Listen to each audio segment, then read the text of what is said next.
नमस्ते भाइयों, मैं हूं स्मित चौधरी और आपका बहुत बहुत स्वागत है स्मित ऑटो में। आज हमारे पास है सेलेरियो, मारुति सुजुकी सेलेरियो के बारे में बात करने वाले हैं। ये है 2017 का वेरिएंट। तो इसमें ये ZXi वाला वेरिएंट है, जो टॉप आता है वही है। इसके ऊपर एक वेरिएंट आता है जिसको कहते हैं ZXi ऑप्शनल। उस टाइम पे वो आता था। अभी तो इसका फेसलिफ्ट वाला वेरिएंट भी आ गया है, पर ये पुरानी वाली है। किसी को अगर सेकंड हैंड ऐसी मिलती है तो ये लेनी चाहिए या नहीं लेनी चाहिए, हम उसके बारे में एक बार और लुक लेते थे और इसका रिव्यू एक बार कर लेते हैं। तो इसका फ्रंट कुछ इस तरह से दिखता है। इसमें लाइट्स के बारे में बात की जाए तो हेलोजन सेटअप आता था। ये डिम लाइट है, ये अपर लाइट के लिए है। ये इंडिकेटर्स है जो हेलोजन सेटअप रहता है। इसमें कोई भी फॉग लाइट नहीं आती थी। इसके लिए आपको ZXi ऑप्शनल वेरिएंट लेना पड़ता था। इसके अलावा हम बात कर लेते हैं, कुछ इस तरह से ग्रिल आती थी। यहाँ सुजुकी का लोगो आता है, नीचे इस प्रकार से एक दूसरी ग्रिल आ जाती है। अब सामने से देखा जाए तो कुछ इस तरह से गाड़ी दिखती है। अब देखते हैं इसके साइड लुक के बारे में। तो साइड से देखने पर गाड़ी का कुछ लुक इस तरह से आ जाता था। यह अंडर 4 मीटर की कार है, इसलिए बहुत छोटी है, कॉम्पैक्ट है। अगर सिटी में चलाना चाहते हैं तो ये बहुत बढ़िया कार है। तो इसके सारे हैंडल के बारे में बात करें जाए तो कलर, जो गाड़ी का कलर है वही कलर के हैंडल्स आते हैं। ORVM आता है जो ठीक ठाक है, इतना बड़ा नहीं है, पर इस गाड़ी के प्रमाण में बहुत ही बढ़िया है। यहाँ पे इंडिकेटर्स ORVM पे मिल जाते हैं। इस प्रकार से यहाँ ये एसेसरीज का पार्ट है, ये गाड़ी में आता नहीं है।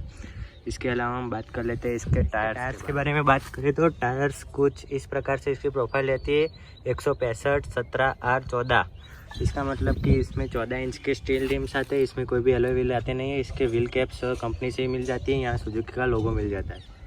अब बात कर लेते हैं इसके पीछे से लुक के बारे में। तो यहाँ पे हेलोजन लाइट आता है। पूरे के पूरी गाड़ी में कहीं भी LED का ऑप्शन नहीं है, सभी जगह हेलोजन लाइट आती है। ये इंडिकेटर है, यहाँ बैक लाइट है। इसके अलावा हम बात कर लेते हैं तो यहाँ मारुति सुजुकी लिखा हुआ मिल जाता है, सुजुकी का लोगो आ जाता है। यहाँ पे सेलेरियो का आ जाता है। यहाँ जो वेरिएंट है उसका नाम आ जाए, ये ZXi है, ZXi का नाम आ जाता है। और इसके पार्किंग सेंसर के बारे में बात करें तो कोई भी पार्किंग सेंसर इसमें रिवर्स में नहीं मिलता था उस टाइम पे। अभी तो आने लगा है, पर उस टाइम पे नहीं मिलता था। उसके अलावा बात करते हैं तो यहाँ वाइपर भी आता है, पर ये बाइक का जो इसकी गाड़ी है उसका टूट गया है। उसके अलावा हम बात कर लेते हैं, यहाँ पे ये स्टॉप लाइन यहाँ आ जाता है, जो अच्छी लुक देते हैं गाड़ी की लुक। इसके अलावा हम इसके बूट स्पेस के बारे में बात कर लेते हैं।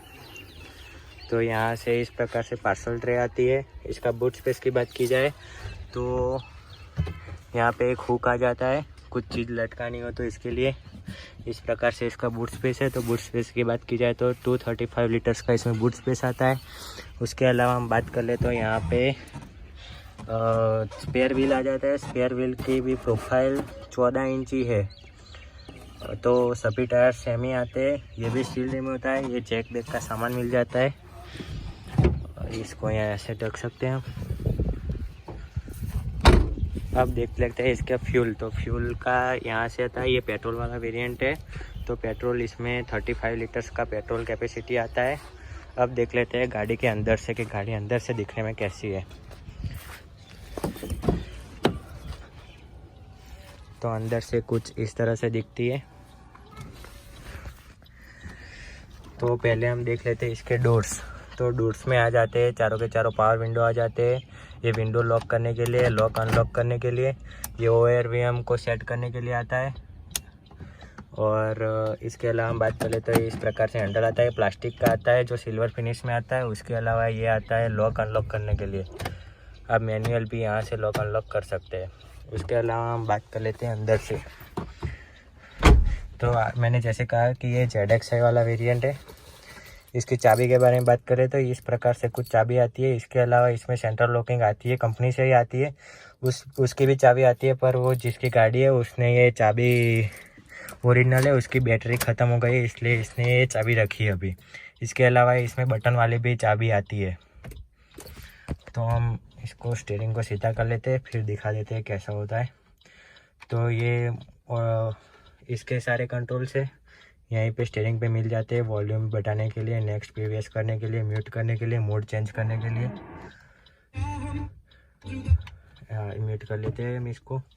और इस तरफ कोई भी जात के कंट्रोल नहीं आते, यहाँ पे ऑन आता है। इसके अलावा हम बात कर ले तो यहाँ के ब्लूटूथ कॉल, उसके भी सारे कंट्रोल, कॉल ऊपरना, कॉल कट करने के भी ऑप्शन आ जाते हैं। 2 डंडी मिल जाती है, ये वाली डंडी है जो ट्रिप सेट करने के लिए, देख सकते हैं। अगर यहाँ से ऐसे करके हम इसकी ट्रिप सेट कर सकते हैं, ए और बी को।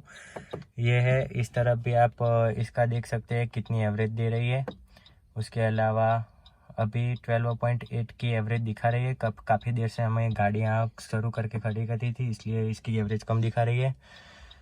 और इस प्रकार से थोड़ी सी इंफॉर्मेशन यहाँ मिल जाती है। यहाँ पे टाइम दिखाता है 180 तक की इसमें मार्किंग दी गई है।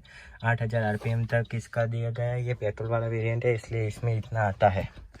तो हम एक बार गाड़ी को स्टार्ट करके इसकी आवाज़ सुन लेते हैं। तो जैसे कि देखा है, इसमें 3 सिलेंडर वाला जो इंजन आता है, इसमें इतना आवाज़ करता है। और देखा जाए तो एक 3 सिलेंडर के हिसाब से बहुत ही कम आवाज़ है इसमें।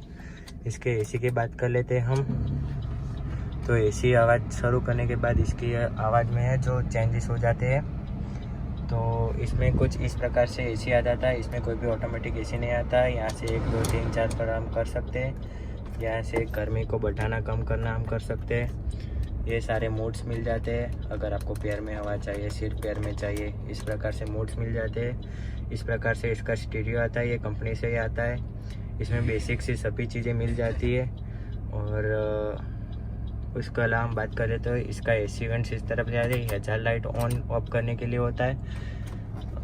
उस तरफ के एसी वेंट और इस तरफ के एसी वेंट में थोड़े चेंजेस है जो बहुत ही देखने में बढ़िया लगते हैं। अब बात कर लेते हैं इसके लाइट्स। तो लाइट्स इस तरह से इधर से चालू होती है, इससे हम डिपर नॉन डिपर देने के लिए होता है।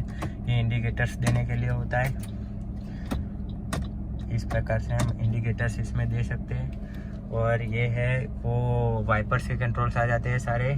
इसके डैशबोर्ड की बात करें तो प्लास्टिक क्वालिटी का आता है। सभी किसी भी जगह पे लेदर का यूज़ नहीं किया गया है, सभी के सभी प्लास्टिक आता है। यहाँ पे हैंड ब्रेक आती है, यहाँ 2 कप होल्डर्स आ जाते हैं। इसके अलावा यहाँ पे थोड़ी सी स्पेस दी गई है। और यहाँ पे एक ऑक्स के लिए दिया गया है, एक USB है। और ये 12 वोल्ट का सर्किट है इसके बारे में बात करें तो ये ग्लव बॉक्स आता है। इस प्रकार से छोटा सा ग्लव बॉक्स है। इसके स्टीयरिंग के बारे में तो स्टीयरिंग कुछ इस प्रकार से आता है, जिसमें सुजुकी का लोगो आता है।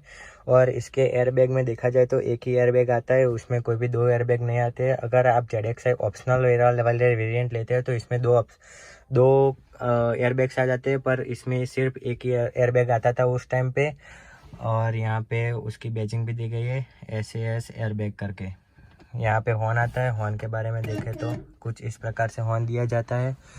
और यहाँ ऊपर देख लिया जाए तो इस प्रकार से ये दिया जाता है। यहाँ टिकट होल्डर दिया गया है। ये लाइट्स है जो हेलोजन है। उसके अलावा हम बात कर लेते हैं तो यहाँ पे वैनिटी मिरर मिल जाता है। इसमें डे और नाइट वाला भी मिल जाता है। आप डे और नाइट के हिसाब से इसको सेट कर सकते हैं। इसके अलावा हम बात कर लेते हैं इसके पीछे जाके इसके पिछली सीट में कितना कंफर्ट है। अभी मैं यहाँ पे अपने अकॉर्डिंग सीट एडजस्ट कर ली है, जहाँ से मेरे पैर कंप्लीट पहुँच रहे हैं और मैं कंफर्टेबली बैठ सकता हूँ। तो अब देख लेते हैं कि इसके पीछे कितना कंफर्ट है। इसके पीछे के बारे में बात कर ले तो मैं पूरे 6 फीट का आदमी हूँ। तो देख सकते हैं मेरा लेग रूम कुछ भी बच नहीं रहा है। देखा जाए तो मेरा हेड ऊपर से टच नहीं हो रहा है, पर मेरे पे लेग रूम जरा भी नहीं बच रहा है। यहाँ पे एक बॉटल होल्डर मिल जाता है। उसके अलावा देख ले तो पीछे भी सारे पावर विंडो ही मिलते हैं। सभी के सभी डोर्स में सभी सेम डोर्स के ये दिखने को मिलते हैं, जो सभी सिल्वर फिनिश में, पर ये है सिर्फ प्लास्टिक के बने हुए। इसकी क्वालिटी की बात की जाए तो बहुत ही बेकार क्वालिटी आती है। आप कहीं से भी पकड़ो ये हिलता है। यहाँ पे पीछे एक बॉटल होल्डर आ जाता है और थोड़ी घनी स्पेस मिल जाती है। इसके डोर्स के बारे में बात करें तो बहुत ही हल्की क्वालिटी के आपको फील होंगे। वो बहुत ही हल्के प्रकार की गाड़ी आती थी। यहाँ पे एक ग्रैब हैंडल मिल जाता है, अगर आपको पकड़ना है तो इधर पकड़ सकते हैं। यहाँ पे थोड़ी सी जगह मिल जाती है। उसके अलावा हम बात कर लेते हैं तो इसमें कोई भी प्रकार का हेडरेस्ट नहीं आता है। आप देख सकते हो सभी के सभी नॉर्मल से दिए गए हैं। और यहाँ पे ये छोटे छोटे दिए गए। इसमें कोई भी प्रकार का आर्म रेस्ट नहीं आता था उस टाइम पे। और इसका इंटीरियर देखे तो कुछ इस प्रकार से दिखता है, जो बहुत ही बढ़िया ही कहूँगा। बेकार सा नहीं कहूँगा, बढ़िया वाला इंटीरियर दिखता है इसमें। तो भाइयों अब बात कर लेते हैं हम इसके इंजन के बारे में। तो इसका यहाँ से आप फ्यूल भराने के लिए यहाँ से खोल सकते हो, यहाँ से ऐसे उसके से खुल जाएगा। अगर आपको फ्रंट वाला जो इंजन का होता है वो खोलने के लिए ये खींचना पड़ेगा। तो चलो देखते हैं इसका इंजन। यहाँ पे भी एक लॉक होता है, उसको खोल के हम इसके इंजन की बात की जाए तो ये 3 सिलेंडर इंजन आता है। 1 लीटर का ये 3 सिलेंडर इंजन है। वो बहुत ही ज़्यादा बड़ा इंजन नहीं आता है, बहुत छोटा सा इंजन आता है, पर पावर इनफ दे देता है। 68 bhp की इसमें पावर आती है और 90 Nm का टॉर्क आ जाता है इसमें, जो गाड़ी के लिए, इस गाड़ी के हिसाब से बहुत ही बढ़िया है। 3 सिलेंडर इंजन है, इसमें ज़्यादा से नॉइस नहीं है, इसमें इंसुलेशन भी कुछ भी दिया गया नहीं है। इसके अलावा हम बात कर लेते हैं तो यहाँ पे वाइपर के लिए दिया गया है। उसके अलावा ये सारा इंजन का सेटअप है। ये सेलेरियो उस टाइम पे ये 5 लाख की पड़ी थी, 5,95,000, लगभग अराउंड 6 लाख की हो गई थी ये ऑन रोड आते आते। तो इसके बारे में बात कर लेते हैं। तो इसकी प्राइसिंग तो इनफ है, अभी आप लेने जाओगे तो 2 से 2.5 लाख में आराम से मिल जाती है, और कभी कभी अच्छी कंडीशन हो तो 3 लाख तक की भी ये मिल जाती है। के बारे में बात की जाए तो बस इतना ही था। मिलते हैं हम अगले वीडियो में। अगर आपको वीडियो पसंद आया तो लाइक और सब्सक्राइब करना मत भूलिएगा। तब तक के लिए बाय बाय।